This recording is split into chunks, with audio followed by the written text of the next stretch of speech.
Okay, all right. We are recording. So, welcome to Empowering Minds Mental Health Podcast, the podcast where we will explore paths to self-care and well-being. Today, I'm thrilled to introduce our special guest, Dr. Eunice Petty. Dr. Petty has her Doctor of Ministry in Pastoral Care and Counseling from the United Theological Seminary in Dayton, Ohio. She has her EDS, a Master of Divinity, and a Master of Art in Education from Oral Roberts University in Tulsa, Oklahoma. She holds a BS in Family Relations and Human Development from The Ohio State University. Dr. Petty served as an officer in the United States Army Reserve Chaplain Corps. She is taught at Oklahoma State University. She is a retired elementary teacher in the Columbus City Schools in Columbus, Ohio, where she resides. Dr. Petty is also the author of Chocolate Drops of Life, 2016, and Caramel Drips of Life, 2018. Thank you for accepting my invitation to come. And we're going to start right into our questions for today. Question 1. Can you share specific self-care practices recommended for professionals in high-stress environments? Yes, because I work in a high-stress environment, and that's in education.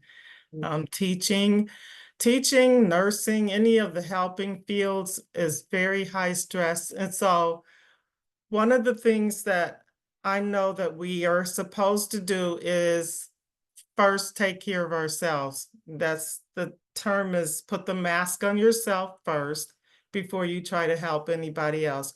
Self-care is very simple. When we have to do the basics, and when we don't do our basics, and that is our diet, our exercise, our eating habits, who we're around, who we associate with, those are some basics of self-care. If we get out of whack in any one of those areas, we are in trouble. Because if we don't get enough rest, if we don't eat the right foods, if we don't get enough exercise, if we're around toxic people, we're going to be affected with our self-care. So self-care is not just, massages are a part of self-care, and vacations and all the nice things that we do for ourselves, but that's the icing on the cake. That's not everything. So in order for someone to keep up in a high stress environment, especially of work and family, you have to take care of the basic needs. Because if you're tired, you're stressed. And if you're stressed, then it spills over into the work world, it spills into the family world. And so therefore, our bandwidth is being stretched and broken. So therefore, we have things like a meltdown, or we can be on track. If we don't get things like humor and see the positive part of life, then we're going to be stretched out of place. And that's where the anxiety and the stressors come in. I'm so glad you said that, because I worked in special education about 12 years, and that was a high stress environment. So I wish I knew then what I know now, because I eventually ended up, what do you call it? A burnout and crash, because it seems like I always looked out for others first before I looked out for myself. I wanted to make sure that the students were okay. I wanted to make sure that everything else was okay first and not myself. And so without even just doing the basic self-care that you just mentioned, I found myself with like a lot of colds very easily. Like my immune system was very suppressed. So I'm glad that you were mentioning just the very basic. I noticed I was eating sweets all the time, just not eating the right things. And that is a form of self-care when we put the right foods into our body. So I'm glad that you did mention that. Yes, ma'am. And so I see that you have your presentation. I didn't know if you wanted to kind of go into that now or if you want to go into another question. It's fine, however you want to go. Well, let me share a video because I think sometimes when we can see something or hear from someone else Mm-hmm. about what's going on in our lives, it helps. It does. Yeah, because if we do not do the first things first, I know Stephen Covey says, no, first things first. Mm-hmm. You have to do the first things, the basic things in life. We have to get the rest, and we have to get the right energies in our bodies. And I'm not talking about a 2-hour workout in the morning or just some basics. It doesn't have to. And I used to think, oh, I got to do all of this before I even start the day. I'm exhausted thinking about it. Mm-hmm. So that's not what this is about. It's just doing a good job at those eating, sleeping, exercising, keeping toxic people out of our lives, or finding something to be grateful about, because we all have things. But I want to share this clip on, this is about journaling though, although journaling is a part, that's one area that we can use as a tool, because there are many tools that we can use, but I just want to share this. Okay. Okay, what happened?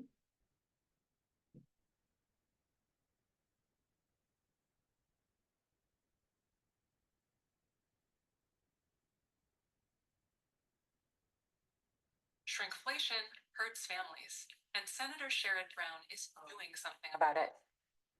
He wrote a bill. I'm not trying to do any advertisements. Product into the package and charging more. Tell Sherrod Brown, keep fighting to protect Ohio.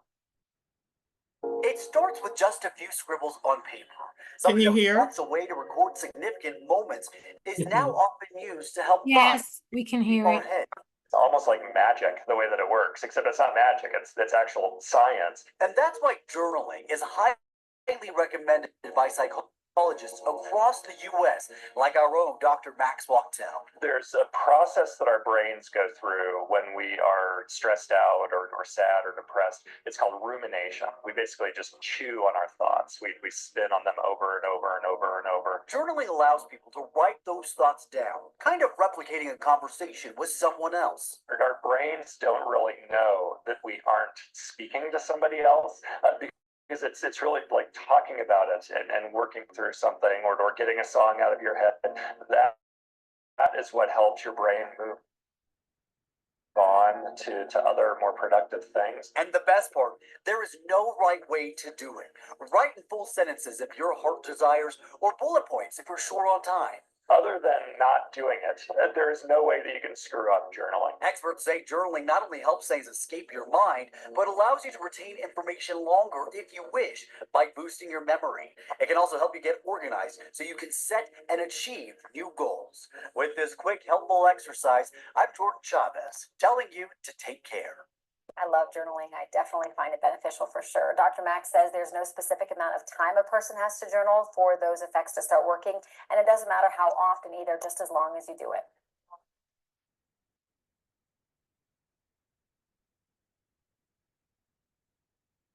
Okay, so I didn't intend to skip down to journaling. I wanted to stick with the basics of how we have to we need to do the first things first. Mhm. And sometime if we're like in leadership, or if we're in a place on our jobs where it's highly toxic and stressful, Mhm. it's, as a leader, it's not good to make a decision all the time until you sleep on it, or you Mhm. have to step away from the situation in order to make great decisions. So I just wanted to, one of the things that we do in this, I wanted to talk about in this podcast is writing is so connected with our brain. And when we're writing, it's like a special place that we can share our thoughts. And for me, it's like, as a teacher, we know how important writing is to learning and memory, and Mhm. talking to ourselves, getting clarity on our thoughts, getting clarity on what we want to say. And so sometimes stepping away from the situation and jotting something down, it doesn't have to be a lot, because I used to spend like an hour in the morning journaling, and I like journaling, but it became overwhelming after a time, because you could just make bullet points. Let's talk about journaling. Yeah. Fun.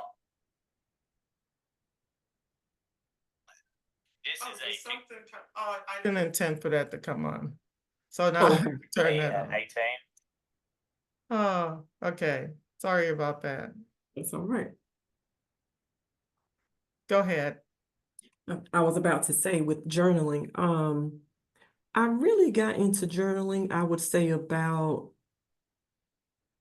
a year or so ago. And I used to hear people say about journaling, and I used to always think, I don't have time for that. I guess I just didn't see the purpose in it. But journaling is now that is my go-to, even if it's just 2 or 3 sentences. Sometimes it gives me the chance later on, I can go back and reflect on maybe something that happened around that time, or how did I handle the situation. So I find journaling very effective. And thank you. 25, and here's me now. Now these three guys, they don't have a Gosh, ton in I'm so common, but there sorry. is This one keeps coming this on. druggy little teenager, this quarter-life crisis dude who's losing his hair, and It this keeps sober coming honey on. suburban dad. Let me turn They this all off. journal Okay. is one of those things that massively changed my life, but there is a problem with it. There is a lot of hype, but there isn't Not that sure much where it is. instruction. The general message is journal and it'll change your life. And so you sit down at a blank page and now what?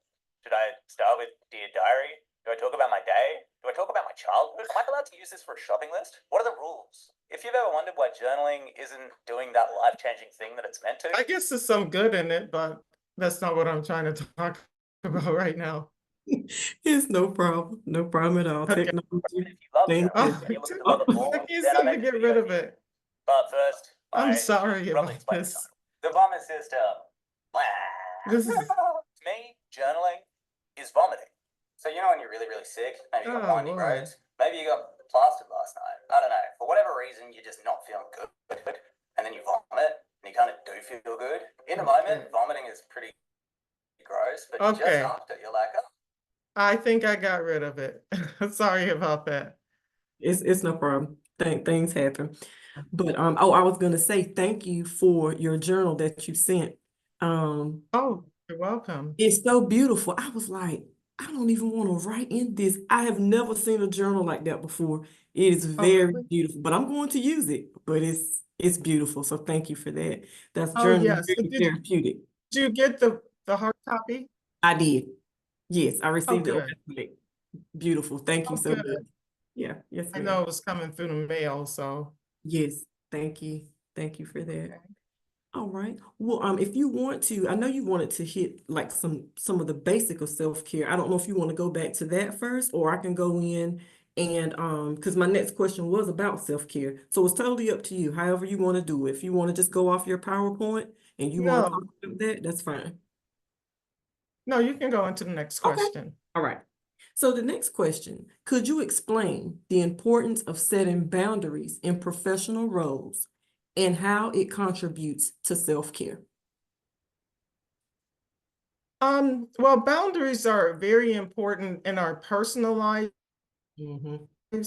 and in our professional lives because I used to take work home as a teacher, and then it was, I was bringing, I had my, one day I had my bills inside of my lesson plans.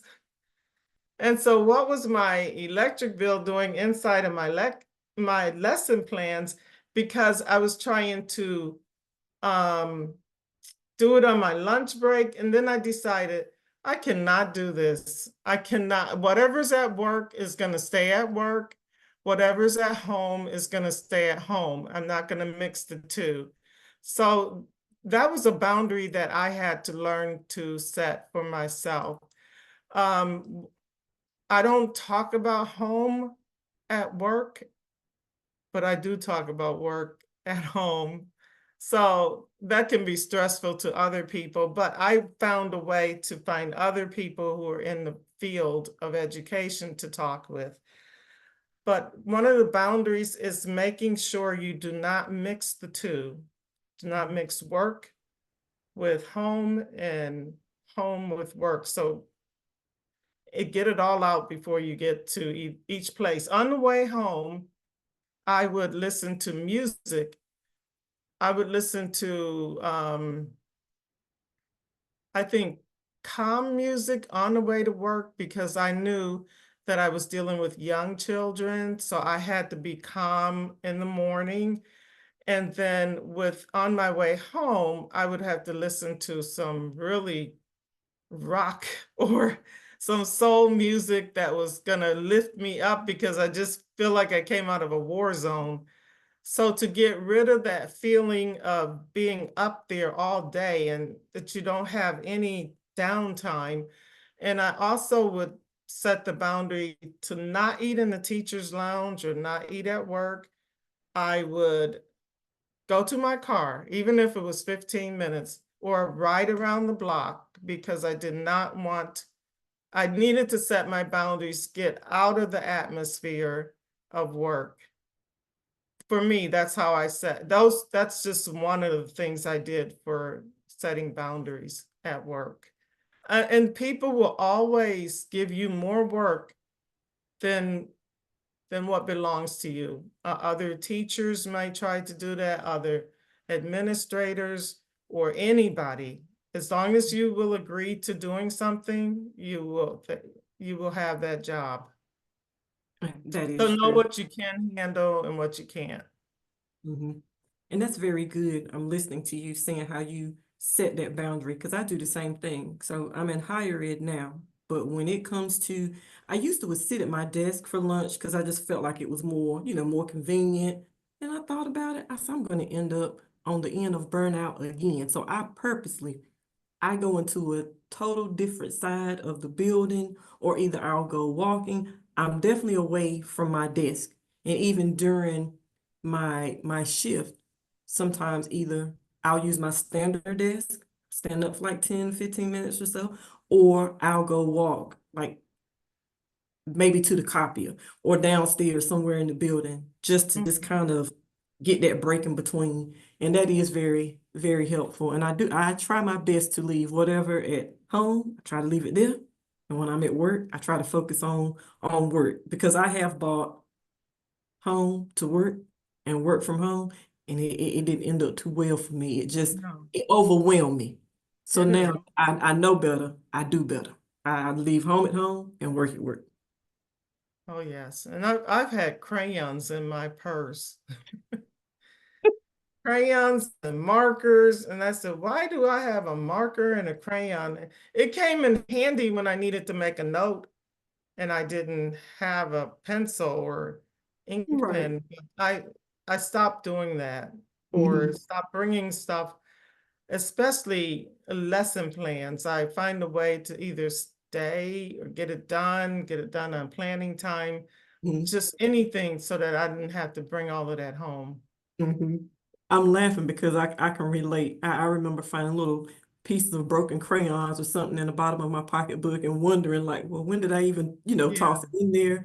But yeah, something that helped me with self-care, I had to learn time management to manage my time to do my work at work because, I was a single parent at the time.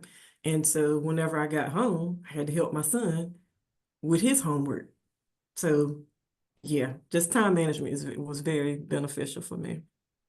And then more important than time management is self-management, because we got all the Yeah. time. We only have a limited amount of time, but managing ourselves inside of that time, Mhm. that's what mental health is keeping yourself in a sanity that you do not get overwhelmed by what's going on the outside, and Mhm. keeping a focus on the inside, focus on ourselves. Absolutely.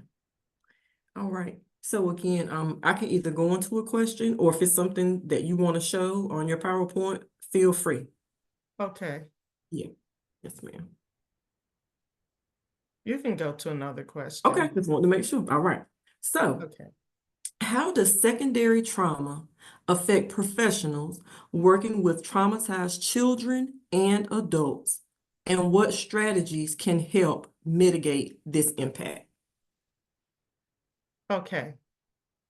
This is a good one. Emotional self-care. Mm. You can still see my screen, right? Yes, ma'am. Okay. Well, emotional self-care, when we're not emotionally balanced, then, first we have to deal with our own trauma before we can deal with anybody else's trauma. And that is taking a look at ourselves, whether we get counseling, it's work, we have to work on ourselves. So whether we get personal counseling, reading, being aware of the trauma that we suffered as any time in life, because we're constantly dealing with trauma. We're constantly dealing with personal trauma. We're dealing with national trauma. We deal with the trauma within our space, our workspace. So what I want to say is that when we know what trauma, what triggers us, then we know how to deal with the people around us. Secondary trauma is dealing with people who they're dealing with trauma. Now, not only is it their problem, I got to keep it from becoming my problem, because I'm affected. We're all affected by the people around us. So when I'm affected by someone else's trauma, I need to know how to take that on or how not to take it on. Who does the problem belong to? Does it belong to me or does it belong to the other person? So being aware that what belongs to me, and some things you cannot change in other people, you can only change what's in yourself, what's happening to you. It's about the responses that we give. How am I going to respond to this trauma? Am I going to take it personally or is it mine? So does my trauma now blend in with the secondary trauma? So now I'm going to really have a problem because I'm going to suffer some more anxiety. So I need to know how. It goes back to setting those boundaries, getting the proper rest, the proper food, the proper basic needs that we must do every day. We know we're not going to go out the house without without a meal, without just a nice hot shower or bath, or all of those things that we must do every day. We got to do those things first.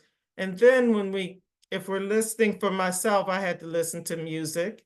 I had to listen to something positive or scripture so that I could be mentally prepared for that day. At least if I don't have some of these things in place, my bucket is empty. My emotional tank, it's like a car.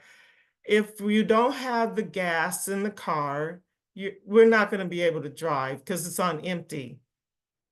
So if I'm on empty, there's only so much I can give to anybody. I can't give what I don't have. So I have to fill up my tank, my emotional tank, with some good things that we talked about. Humor, music, positive thinking, positive people, listening to positive things before you leave the house, good night's rest.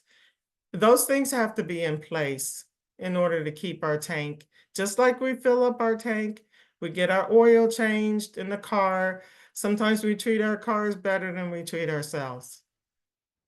So remember, those are some things, basics that we need to do in order to deal with someone else's trauma, especially with us. We deal with kids and their the traumas that they bring from home. Sometimes they don't know why, what they're going through, and parents don't know. They're just thinking about their next meal.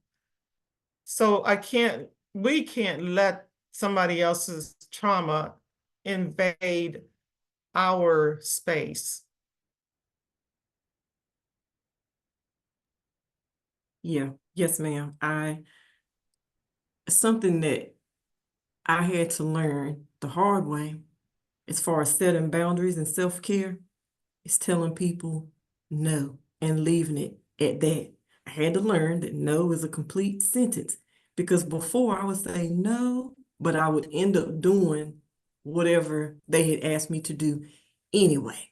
And so I wasn't getting any self-care because by that time I was ran down physically and mentally. So saying no is one of the best forms of self-care for me.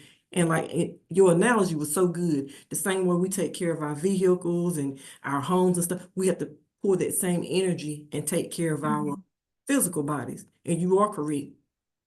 I cannot pour from an empty cup. I'm not going to be effective or impactful. You're not going to get the best from me. So you are correct. We have to recharge. We have to fill up and take care of us so that we can be. But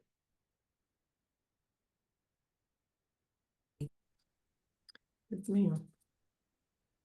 Was it something, I'm looking at your self-care slide, and I love that. Was there anything else additional that you wanted to show let me on see. self-care? Okay, so we're talking about what is self-care? And of course, I started with emotional care.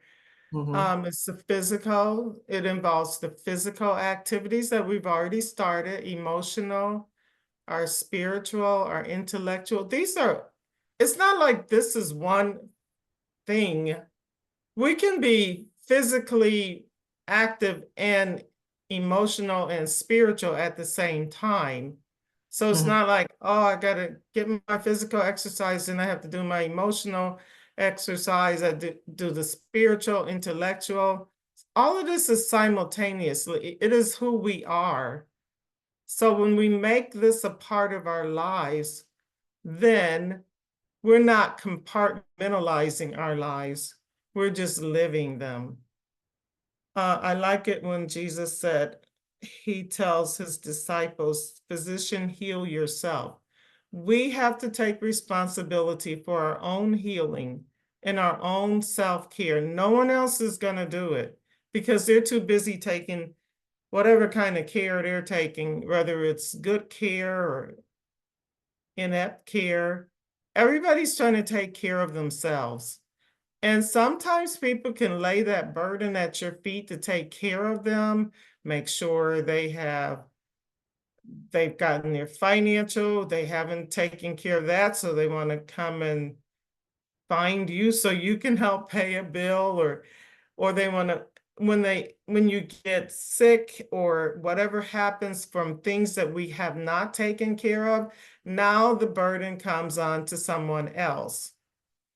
So self-care has to come first. Everybody has to heal themselves. That's just all that there is to it, because no one else really has to take care of you. We do it out of the goodness of our hearts if we can. And we don't always have that time. I mean, we have things to do, we have work to do, we have to go to work, we have kids to take care of, so it's not a whole lot of time left for us to take care of other adults. We're really not responsible for other adults. Absolutely. Absolutely. Now, I just wanted to ask you something. At first for me with self-care, I don't know why I looked at it as if it was like a to-do list, like something I had to check off. I did this today. But now it's become like so routine. It's just something that I specifically do something every day. It's just a part of what I do daily. And I try to encourage people to try to do self-care daily so that when something out of the norm happens, you're not knocked off balance as much. So is that something that you just kind of practice self-care just in general as a part of wellness every day? Mm-hmm. Absolutely. Okay. Yes, because it has to be incorporated in our lives. These are not different parts of us. We're a whole person. So why can't we have music while we're running or doing exercises or walking? Why can't we listen to a funny YouTube video? Yeah. I used to come home or turn it on as I'm driving, listen to something funny about whatever's on. I can find, there are some funny clips on social media. So that's not something that you have to separate. You can do all this stuff simultaneously. Yeah. Okay. All right. So my next question for you: how can peer support systems enhance the well-being of professionals in their respective workplaces? I think that's a great question, because we could start our own support group. There are so many support groups out. It's a support group for everything. And if there's not, we can just start one. Because when you are feeding off of other people who may have some answers that you didn't think about, that is great support. It's like when the scripture says, how can you walk together unless you agree? Or a threefold cord is not easily broken. Those are scriptures to help us know that when we are with other people, they can help us. They can help us out. We were not intended to live this life isolated. So call upon somebody else who knows more or who can be of a good support to you. And there are always people around. Of course, I know the church has its own problems, but it is a place of healing. It's a support place. There are people in the church with problems, but there are also people in the church that they're safe people. Because if you're around people who are not safe, that causes more issues for you. So find a group of people who are safe that you can be around. And a lot of times it's inside of churches. I think the AA meetings are the model is really good. Not that we have to go to an AA meeting, but it's all kind of meetings. It's meetings for people dealing with secondary trauma or abuse, or I think there's a happy group out there too. It's probably how to stay happy, how to stay grateful. There are so many avenues that we can put ourselves in so we can function around some other people who can help hold us together. Yeah, I am at my job. Well, it's actually more for students, but now that you've said this, I may bring that to our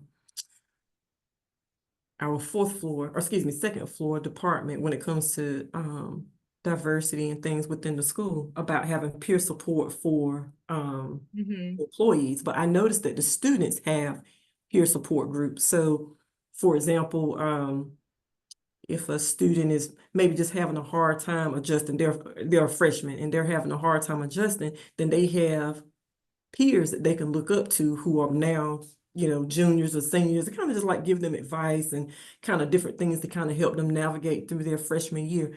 And that's been very impactful and very helpful. But I think that'll be great just in the work environment in general. And so, with that, for as far as peer support within a work environment, how do you suggest, because I'm going to probably bring this up Monday, what steps would you take? Sorry, I'm trying to let someone in. What steps would you take if you were to go to work on Monday morning and you want to talk about a peer support systems within your department? How would you go about that? Is that, asking how would you be a part of, let me make sure I understand. You're asking how would you be a part of a peer support group on your job? No, how would I want to, because we don't have it. So Oh. that's something that maybe I could at least bring it up to possibly implement that. Yes. I think it would be a good thing to do. Maybe, a lot of human resources, they have the wellness, like the Wellness Wednesday. You could present it to them and Mhm. maybe they could help engineer. Sometimes it gets real sticky if you go in and try to start a group and then the group can backfire on you. So it's always better if it's coming from inside of the company or from the leadership. And I know in one of our schools, there were our administrator or the district was sending someone in to have teachers do just that, just talk about what's going on in their lives so that it's a non-threatening, so you don't have other people going back and saying what you said and mixing it up. So I think starting with human resources and asking them to help guide a group or even bringing in a counselor or a volunteer so that people can vent. Okay. And they can keep track of what was said. And so therefore you don't have staff to staff unless you do it outside. If you do it outside of the job, that's different than doing it on the job. That would be my recommendation is finding someone someone in human resources, because you can have conflict of schedules outside of work. So if you could do your lunch break and you have different people coming in talking about mental wellness. Okay. Thank you. Thank you for that. All right. So the last question, what personal experiences have shaped your understanding of self-care in your professional journey? Oh my God. Let me see, where do I start? I think when I was younger, I would try to do everything and I was so ambitious. I'm still ambitious, but trying to multitask and do everything until it was affecting my mental state. And if I'm trying to do everything at one time and I finally figured out I cannot do all this stuff at one time. So I finally came to the realization that I'm going to have to take something off of my plate. I have to keep like a list of things I can do. So what I do is write down what I can do for that day. I put it in my calendar. I even put a time of when it can be done. I would get so frustrated trying to do so many things after work and go run so many errands until my turning point is when I forgot I left my son at the store. And he was like, oh, he was putting the groceries in the car. And so then I said, oh my goodness, I forgot him. And it was like a few blocks away from home. And I had to go back and talk with him and tell him how sorry I was for leaving him because I was trying to do too many things at one time. So anyway, I got through that trauma. I'm sure I traumatized him too. But I just saw that I had too many things on my plate and I had to get it off. I had to use bite sizes. And so, and then when I found out I was taking work home and bringing home activities to work to try to work on everything. So now I can schedule myself. I can write a schedule out of what I want to get done. And then that's where I stay, right there. If I don't get it done that day, it'll have to go on to the next day or another day because I cannot do everything in one day. Unless I had a personal assistant. Right. Yeah. Oh, you're just giving so much clarity around things because I used to kind of be that same way. Like I felt like I had to get everything done on that list, or now I'm like you. If it doesn't get done that day, then I'll try to roll it over. But then I used to put things on my calendar, like in my phone or my desk calendar. And guess what? That's the only thing I did. I didn't even manage it. And then before I knew it, I was overwhelmed or deadlines. And I was like, you Mhm. know what? I'm gonna have to break this down into little chunks. And Yes. then I started really, instead of multitasking, I really broke it down. Does this have to be done today? Or can I take 2 or 3 steps and have this done by, Tuesday or Wednesday? And that's just more effective for me because I was trying to do too much.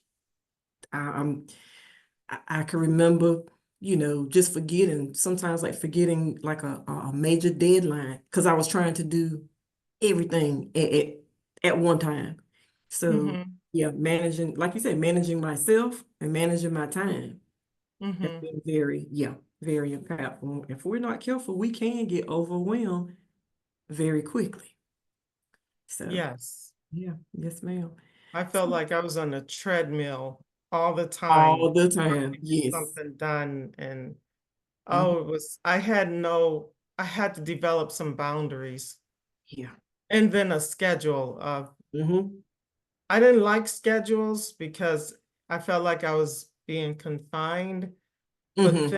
I could not live without a schedule because I liked living like, oh, I'll do this whenever I want to. But then it doesn't work as Right. you're moving forward and having more responsibility. Hmm. Absolutely. Well, Yes. those were all the questions that I had. So I didn't know if you wanted to go back to was there anything else in the slides that you wanted to show today? I want to leave the last few moments with you. I know you have two of your journals. If you want to tell people, how they can find out more about your journals, how they can reach you, if they want you to come and maybe do some presentations or wellness workshops. So the floor is yours from here. Yes, I'll be doing some more in the future. Um, I just think that this is one of those pieces that brings clarity to our minds Hmm. when we're writing, or that's just one thing. There are so many things that we can do to Hmm. take care of ourselves. I Hmm. wrote this one. It's just called Pass the Mirror, Please. Thank you. So it's like when we're looking at someone else and we're criticizing them, always point back at yourself. Like my mother used to say, when you're pointing the finger, there are 4 fingers pointing back at you. So when we criticize other people and we don't look at ourselves, then we are not being transformed because all we can see is the wrong that they do. And that's not growth. So I could see where our journaling or our writing or being self-aware can bring us a lot more clarity and help us to de-stress all the things that bothers us. And when you go back and read what you wrote, it's almost unbelievable. It's almost unbelievable, like self-reflection. And I talked about this one is self-reflection in the aftermath of drama. Because sometimes when we have a dramatic experience, we can get stuck in our thoughts and think it's all the other person. But when we really write it down, when you write it down and you're able to articulate it with someone else, you have a different perspective of yourself. Mm-hmm. Yeah. So taking the negative energy and it can be replaced. That's where love comes in, that we can have tolerance for other people. Mm-hmm. Just show love and not just tolerate them. So that's basically what I have. Okay. So I say thank you again for sending me the journal. It was just so beautiful. When I opened, I was like, oh my God. Just from the cover and everything, it's just really beautiful. But Okay. it's gonna be one of those journals where I can really dive in because I started reading some of the themes and then it was like tied to a scripture. I was like, whoo, this is Yes. right down my line. Yes. So I'm gonna have a great time starting That's that good. journey. Don't forget to give a review on Amazon. I sure will. It was It's on Amazon. okay, that's what I was gonna say. How could people Yes. get your books on Amazon? Okay. And how can people reach you? Like if they wanted you to maybe do a in-person or hybrid presentation, how can they I'm on Facebook and I am on I have an email and my email is eihale@yahoo.com. And I have a website and it's called Education Today. So yes, those are some, but I'm on social media. okay. All right. So which social media are you on? I know you're on Facebook because I saw you there. Are you Yes, on I'm on Facebook, Instagram or I'm on anything like that? Instagram. Oh, okay. I'm on Instagram and I'm on let's see, WhatsApp and I'm on Twitter, but I don't know how to work it. I don't know Okay. what's going on Twitter, but I'm Yeah. on LinkedIn also. Okay. Okay. Your professional Yeah. page. Good. All right. So is it do you have a final thought? Anything else you want to share with us today? I think that what I want to share is that you're worth it. You're worth taking care of yourself first. And it's not selfish. It is one of the commandments. Love the Lord your God with all your heart and love your neighbor as you love yourself. So you have to love yourself first before you can love your neighbor. So take care of yourself first. And don't worry about being selfish because I know some of us have been taught is taking care of ourselves, giving to others first. That is unscriptural. Yeah. So give to you first. Mm-hmm. Put the mask on first. Yeah. It's very important. Taking care of Yes. ourselves first. Absolutely. All right. So I will be in contact with you. I'm going to upload this to my YouTube page and my other platforms, but I'm going to send you the link too in case you want to share it with family and friends and Okay. thank your guests that you invited. Thank y'all for coming on. But I'll be in contact with you real soon. And Okay. thank you for agreeing to come on. I appreciate you so much. Oh, you're welcome. I Yes, thank ma'am. you for having me. Yes, ma'am. Thank you. Okay. All right. Everybody have a good weekend. Thank you. All right. Take care. Thanks. Thank All right. you. Too. All right, have a good one.